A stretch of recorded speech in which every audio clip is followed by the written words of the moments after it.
My mom pulled my hair. My dad was about to throw something at me and said it would be a disgrace to the family if I was actually serious about being Muslim. Hey everyone, and welcome back to another episode of The Gray in Between, where we explore the stories that thrive in the space between right and wrong, clear and confusing. I'm your host Lola, and together we'll dive into the captivating tales from Reddit and beyond. Let's get into it.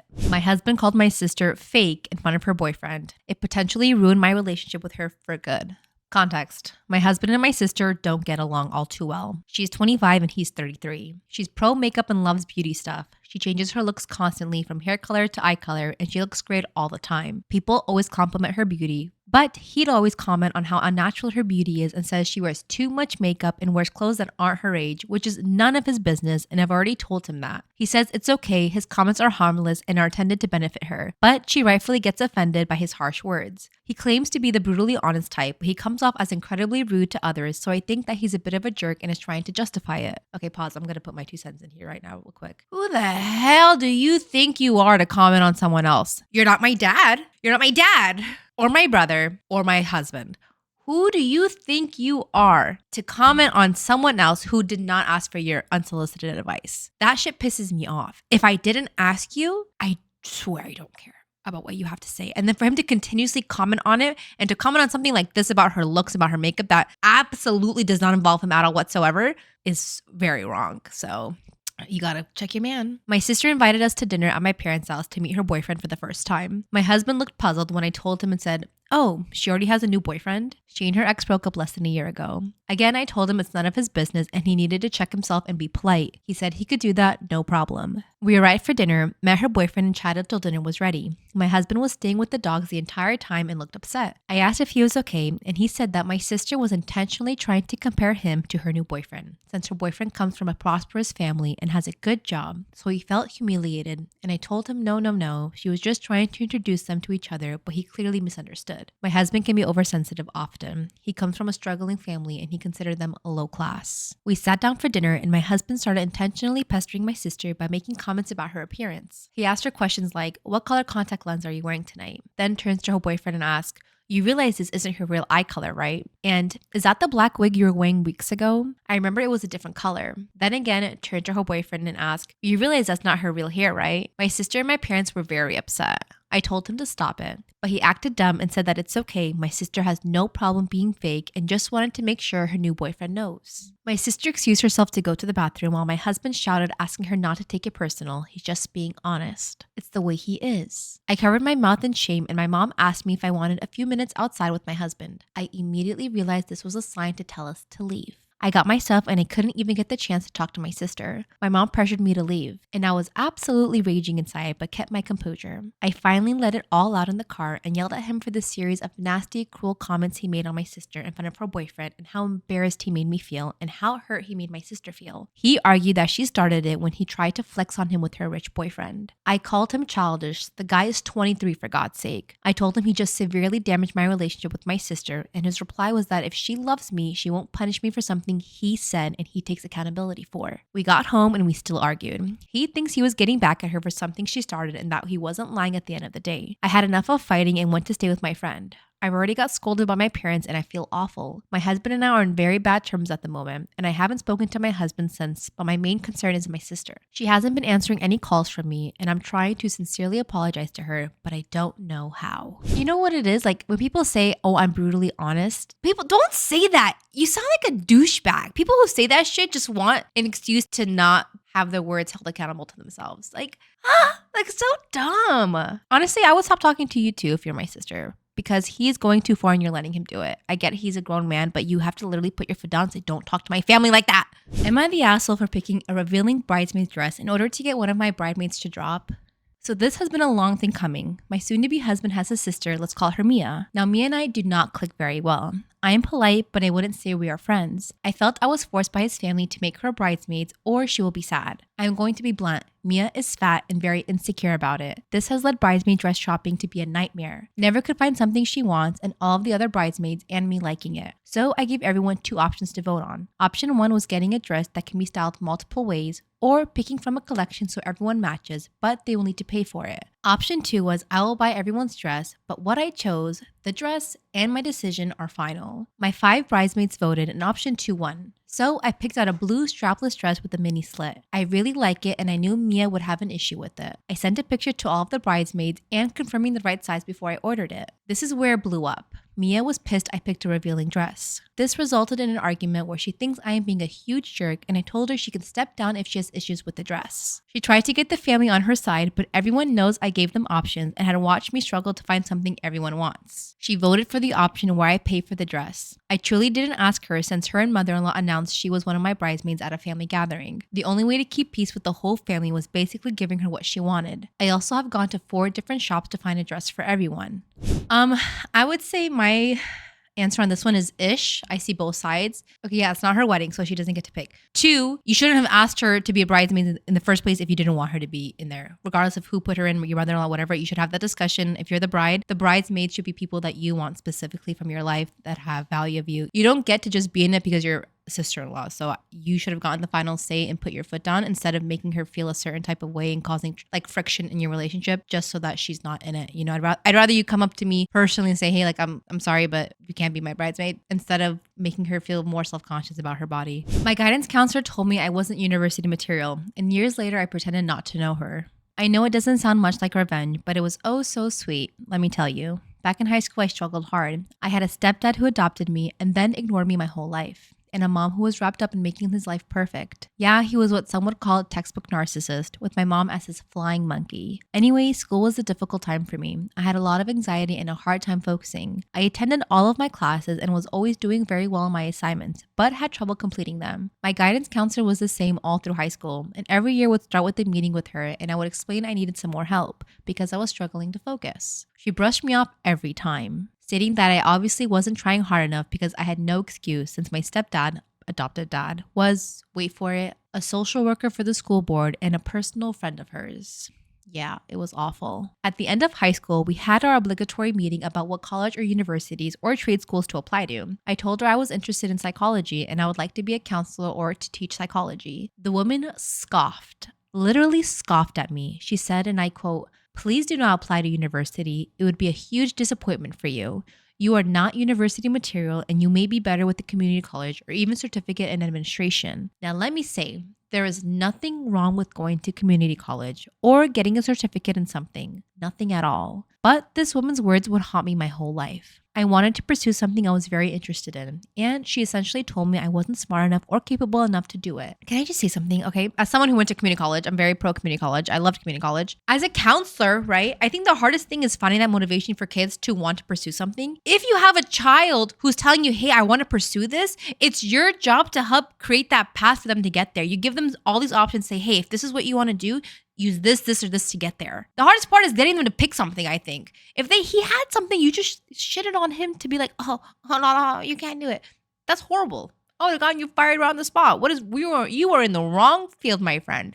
Fast forward to my late 20s. I worked at a variety of small jobs here and there and became very depressed. I finally decided one day that I'm applying for university. Well, I got in and I graduated with honors. So I went to teacher's college for another bachelor degree. Again, graduated with honors. And about 5 years ago, I finally finished my master's in behavioral psychology. 2 years ago, my stepdad died. And who was at the visitation? My old guidance counselor. She came right over and started talking to me immediately like she knew me, like we're old friends. I cut her off and said, "I'm so sorry. You must be confusing me with someone else." She looked absolutely shocked and said, "I was your guidance counselor for 4 years." And I just shook my head and gave the best blank look I could give, shrugged and said, "Sorry, I honestly don't remember you." When I left, she looked a bit confused and disappointed. I think she had hoped for me to have all of these good memories of her, how helpful she was to me as a teen. But nope, I wanted her to feel that she was nothing to me, had zero effect. Even though she did affect me, I wasn't going to let her know that. Am I the asshole for not inviting my sister to my baby shower? My husband and I have been trying to have a baby for several years. We had a really hard time conceiving, but after a few years of trying, we finally got pregnant. We told our family the news and told them the baby names we had picked, Violet for a girl and Carson for a boy. We unfortunately lost the baby in the second trimester. Then we experienced 2 more miscarriages, both in the first trimester, and went through a couple more rounds of failed IVF. It was a very difficult and traumatic time for us. We visited my family over the winter holidays, and my sister announced that she was pregnant. I was genuinely happy for her, until she told us the names they'd chosen, Violet for a girl, Carson for a boy. I took her aside and told her that I was very happy for her pregnancy, but hurt and confused that she would choose our baby names, especially with everything we've been through. And she basically said, "Don't try to pull the miscarriage card on me. You can't call dibs on a name." Before even reading further, this person, she is not a good person. She is not a good sister. She is not someone you should have in your life. Okay, as someone who has a sister that I love oh so much, and just friends and family that I know care about me, no one who has good intentions for you would ever do or say something like that. If you're telling your sister that, or your family, your friends, that these are the names I want for my baby, good conscience, they should never touch them. You have one guy, one girl name. And the fact that you're going through everything that you are going through with your infertility issues, the closest person to you is your sister, female wise, right? Like your husband is your closest male. And for her to do that, I would lose my shit. Unfortunately, you don't have a good sister. That's what this tells me. I hate that she felt that she could just say that with her chest. Like, yeah, we're going to pick Violet for a girl and Carson for a boy, knowing those are your names. I tried talking to her a couple more times about it, but each time she'd say things like, "You might never have kids. You can't just keep those names in reserve forever," and was just so hurtful. I stopped bringing it up for the sake of keeping the peace, and after a few months, she told my parents she wasn't going to use either of those names, but wouldn't tell anybody what name they had chosen. Fast forward to a couple of months ago, and she just gave birth to her baby girl, Violetta Carson, and I'm just so hurt. Your sister's a bitch. Damn, she took both. Oh my God. Wow. Wait, she says a little bit more. I found out in the early spring that I'm pregnant, and I'm far enough along now that the doctors feel pretty good about everything, and we let our families know the last month. My mom and her friends have planned a baby shower, but I told her I do not want my sister invited. My mom said I'm being an asshole for not inviting her over the baby name, but at this point, it's not even about the name to me anymore. It's the malicious comments, the lack of compassion, and the overall pettiness. So tell me, good people, am I the asshole for not inviting my sister to my baby shower? For further context, prior to this, my sister and I were on pretty decent terms. She'd always been competitive and attention-seeking, and growing up, she'd find ways to one-up me or make my special occasions, like my birthday party or high school graduation, all about her, but never to this extent. The thing is, I get it. You can't call dibs on a name, whatever, I get all that. But as family, as sister, because I love my sister so much, if I knew she was going through such a hard time, those names, I would never even come close to them just because I love her so much and I never would want her to feel that pain and see my kid and be like, wow, this could have been my child. This is a child I never had or never could have had. Why would you want to put your sibling through that kind of hurt? And then she goes and chooses both names that you had picked out and is completely dismissive of the pain caused by the miscarriage. Makes it seem like this is more about hurting you than choosing a name she really likes. She chose both names and then changed them both significantly. It's Violet Carson, Violet, and then Carson. That's the names the OP liked. Her sister put Violetta, right, which is spelled Violetta, and then Carson, Karsyn. That's horrible. It's like, if it was anyone else, like I wouldn't care, but it's my sister. The lack of compassion is just astounding. I would not. I would contact. Why would I want her at my baby shower? Makes absolutely no sense. You obviously don't like me. Why would you be there? All right, you guys, it's time for my favorite part of the episode, which is the viewer submission. Let's get into it. Okay, she does not have a title for it. I saw that you accept story submissions from viewers, so I wanted to share my situation and hear your 2 cents on it as I've been all over the place. This story includes me, 19 female, Adam, 23 male, and Ian, 23 male. It all started in my first year of college. At the time, I was 18 and I didn't really know anyone on campus, so I'd often be studying alone. I would explore different buildings on the campus and eventually made my way to one where I got comfortable. I found a spot and eventually started doing my own thing. Eventually, I saw a guy come in and sit within the area I was studying who I thought was cute. At the time, I had this challenge for myself where I would try to compliment at least 3 people a day to get out of my comfort zone. I noticed the guy had shoes that I've been wanting, but I didn't know the model. I took this as an opportunity to compliment his shoes and asked where he got them from. We made a bit of small talk and returned back to our studies. Some time went by and I saw in my peripheral view that the guy was packing his things to get up. I didn't think much of it until he started walking up to me to continue where we left off from our previous small talk. We then exchanged our names. For this story, we'll call him Adam, at the time 22, and I found out that he lived in the same area as me. Over time, we began making plans to meet up at cafes in our area and would hang out a lot. One thing that began bothering me though was that when he would arrive pretty late when we made plans to meet, going from 30 minutes late to an hour at times. I did bring this up to him and he would have excuses like his parents holding him up to talk to him at home before leaving, and he would say that this happened every time. We eventually talked it over and Adam said he'll do his best to be on time again. The lateness would repeat again. At one point, I got really fed up and decided not to initiate any conversations or engage with him. That went on for a month. Then the second semester began and he reached out to me again to hang out to study. At this point, I didn't really think of him as much until he reached out, so I decided to hang out again. We went back to meeting at cafes and such, but I noticed there has been more of a shift in our hangout. We would stay out pretty late. Several times we would meet at campus until 12 or 1 a.m. I noticed the way he would say things and pay for me at times for coffee or a dessert. I started picking up as if these were him showing interest in me. We were spending a lot of time with each other. Towards the end of the semester, I reached out to him one more time if he wanted to study at a cafe again, and he mentioned that we didn't have to study every time we hung out. Following that message, we went out to eat some sushi, got mochi donuts, and stayed out simply talking. I started to grow more of an attraction towards him. One night he called me and asked if I wanted to see the Northern Lights. It was pretty rare for my area to get the Northern Lights, and I agreed to see it with him. He picked me up from my house. I had to sneak out, and we went to a park nearby. It was such a peaceful night, and although the lights weren't really visible, we simply just talked about life. I still remember the stillness of the pond and the coolness of the year. It was also midnight, and it was his birthday, so we sort of spent the first few hours of his birthday doing that. When he drove me back home, I decided to confess to him. I felt the feeling was mutual, so I shared everything I felt about him. Though we had to cut the conversation short because I had to sneak back into my house before my parents woke up for work. We eventually met up again at a parking lot because I reached out to him to run some errands with me. We made it to his car, and this was where everything shifted in our friendship. He shared how he had an attraction towards me as well, and we could start dating, but it would eventually have to end. I did not mention this before, but this is a brown guy coming from a Pakistani family. I'm not Pakistani. He stated that his parents would want him to end up with a Pakistani wife, so it would never work out between him and I. But he said he would also still be fine if we just stayed friends. When I heard that, my heart went into pieces. I was just so confused and said that I would get back to him about it once I've had some time to think about it. I remember crying the moment I hit my bed. Girl, let me tell you this right now. Okay, if you are not Muslim, I'm telling you this much, he's not gonna wife you. And I don't want people to be like, oh no, you're being too rough. I'm telling you, he's telling you to your face. This means he just wanted to get into your pants. He's literally telling you, we will never get married. You will never be my wife. But he's taking you out till hella late, hanging out. He just wants some sugar. Unfortunately, I'm sorry. After much thought, I decided that it would be best to stop talking to him. I just couldn't wrap my mind around the fact of why he would make certain moves as if he was attracted to me, say that he liked me, but then end up saying it would never work out. By this time, it was basically an 8th-month situationship. He wanted to get into your pants, sister. I'm telling you, that's literally what this is. What these guys do is that they'll have all the benefits of, dating someone, having all that fun and jazz, and they will not get emotionally invested like that. They'll put all this hard effort and work just to get laid. And that's the unfortunate truth. And then when the time comes to wife someone up, they're not going to wife you up. I've heard this story so many times. They go and get a pure from around town or back home, and that's how they live their life. We met up again to talk at the same park where we saw the Northern Lights because I'd rather tell him in person about everything I felt about the whole situation. I still liked him, but I wanted to stop talking to him. We ended up sitting at a bench near a lake as we talked. Then I ended up having my first kiss with him. Everything became so complicated after that. Sister, why?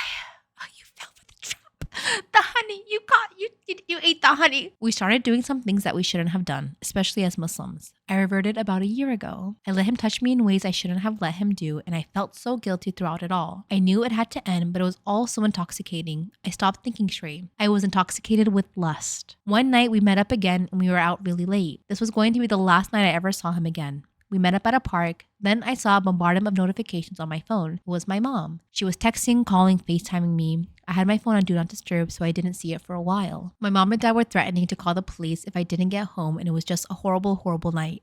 They told me to stay at the park until my dad got there to see me, even though I told them I was already on my way home. As I was waiting for my dad, Adam just drove off. I got home and I was yelled at, which I expected. I shouldn't have been out that late. Then I saw a text from Adam checking up on me. Being overwhelmed with emotions, I told him that we need to finally stop talking. He had a cold response, just saying things like, I guess it was just a waste of time then, and so forth. A few weeks after that, we were sort of back and forth. I would be blocking and then unblocking him. But then I just got so tired, so exhausted, and I knew it was time to finally let him go. He never saw anything serious with me, and I knew what I was getting myself into when I continued keeping contact with him after he told me it would never work out. I acknowledged that I brought all that hurt to myself. I didn't want to disrespect myself like that again. I wanted to move on, so I decided to download Salams, a Muslim dating app. Met some interesting people there, and honestly, I didn't think I would really find anything serious there. I suppose I was just trying to find someone because I felt lonely. As I said before, I am a revert, and I would have worries that no one would want to marry me because of my background. I told my parents that I reverted to Islam shortly after they found out about me being out late with Adam, and they were anything but accepting. My mom pulled my hair, my dad was about to throw something at me, and said it would be a disgrace to the family if I was actually serious about being Muslim. They also mentioned how my grandparents would be twisting in their graves because of my decision. They brought up about having me talking to a priest and taking me to therapy. None of that happened though. My mom talked about how she failed as a mother and should have kept me in Catholic school into my high school years. For context, I went to a Catholic private school until 7th grade and then switched up to a charter school. They think I'm just gullible and naive and just follow whatever my friends would say since basically all of them are Muslim, as well as the fact that the college I go to has a significant Muslim population. Going back to downloading salams, I would talk to a few guys here and there until I met one that really wanted me to set my act straight. This would be Ian. When we initially talked, I wanted to set the fact that I wanted to talk if marriage was in mind. He had some intention as well. We then asked questions to each other such as how many kids we would want, where we would want to live, how we pray, our goals, and going about how I'm a reaver, and there'd be a lot of issues that would come with that, especially with family. Pretty much the important questions to ask before marriage. He was all for it. He said he would be willing to work things through with me. I met Ian on the app 2 months after my situation with Adam. Ian has been so loving, caring, patient, kind, everything I wanted in a man. He has been so understanding with me considering my situation with my parents, and I have felt myself falling in love with him more and more after he confessed his love for me.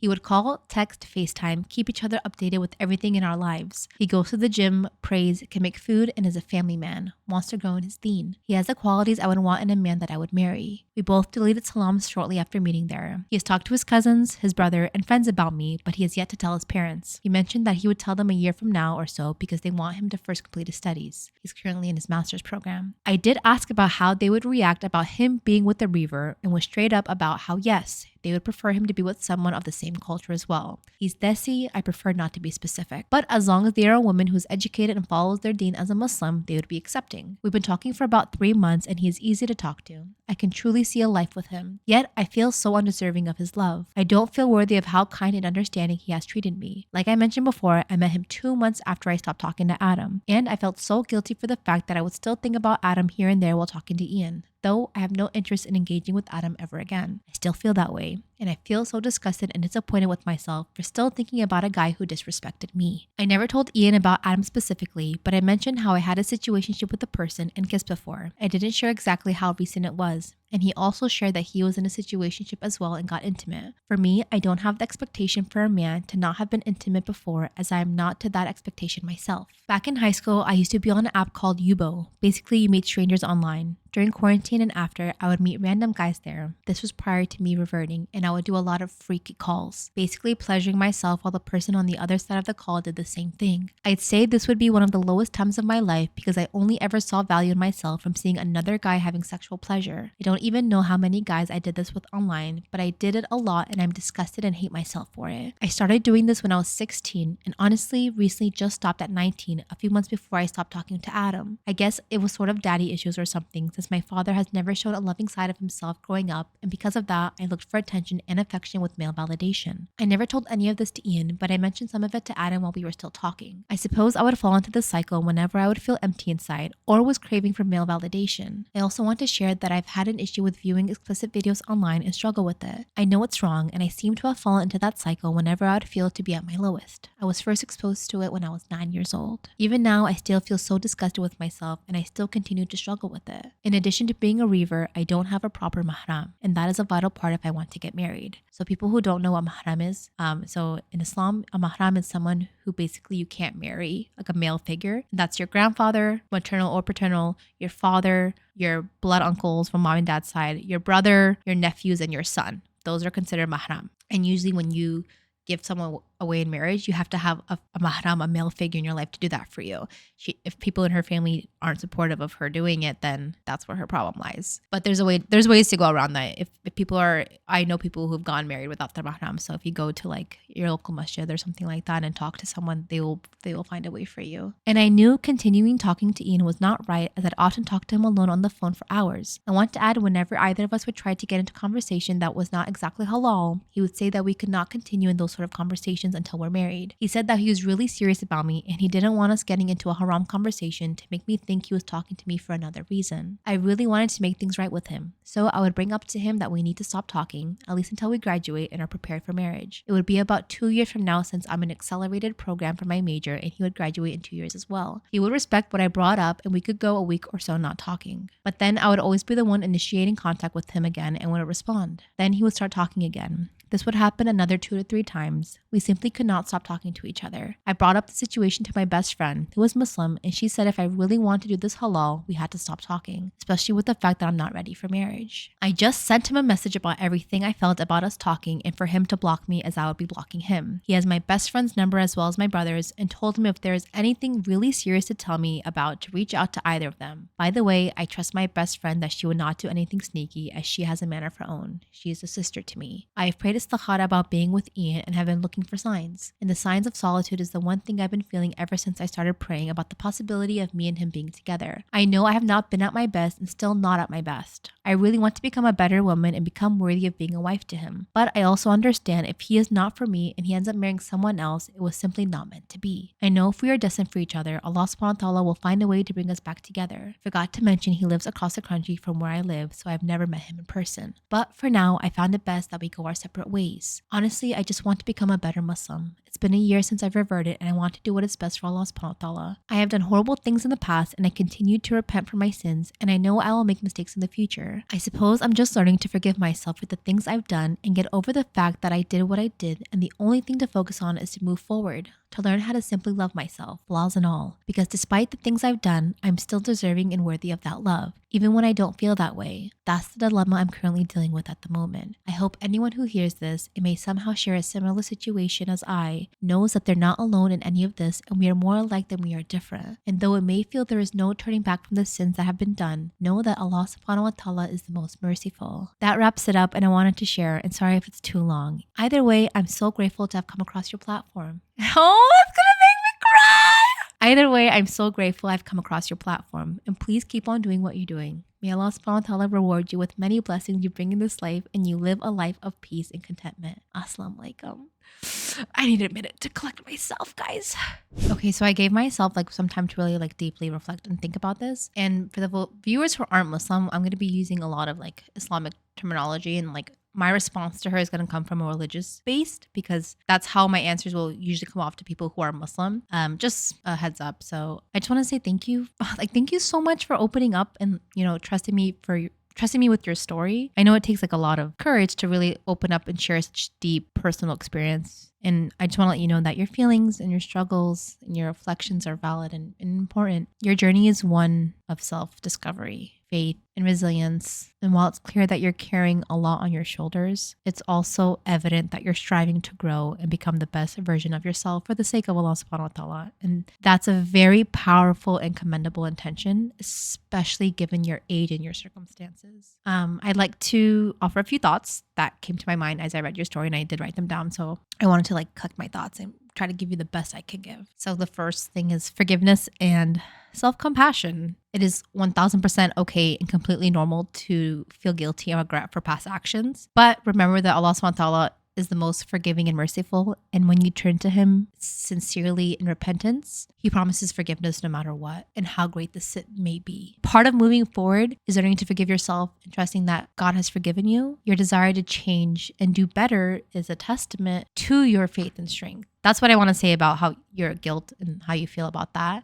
Talking about Ian and the importance of halal boundaries, it seems like Ian is a very kind and well-intentioned person, but your decision to pause contact and focus on self-growth aligns with Islamic principles, right? Sometimes stepping back is necessary to protect both your heart and your faith. If he is truly meant for you, like you said, Allah subhanahu wa ta'ala will bring you back together in a way that aligns with his guidance and timing. Healing from the past. Your experiences, especially with Adam, and your struggles during high school have shaped you, but they don't define you. Every one of us has a past, and every one of us is a work in progress. Use your past as a reminder of how far you've come and as motivation to keep moving forward. Your worth and your deserving love, right? Please remember this. And anyone who are in similar situations, you are worthy of love, respect, kindness, in spite of your flaws, but because of them. God has created you uniquely with your strength, with your struggles, and he loves you more than anyone else could ever. Embracing that love will help you find peace and confidence in yourself. I think your story is a really good reminder that we are all on a journey, learning, growing, and striving to do better.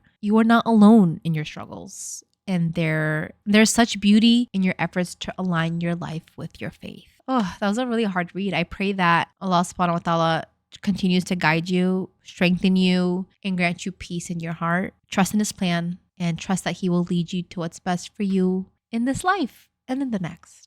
With love and duas. Thank you so much for trusting me and sending this to me. I really do appreciate it. All right, you guys, that is it for today's episode. And thank you so much for joining me on today's episode of The Gray in Between. If you have a story that you would like to share or a dilemma you'd like me to weigh in on, don't hesitate to reach out. Remember, life isn't always black and white. There's beauty in the gray. Until next time, stay curious, stay kind, and keep exploring the in-betweens. Bye.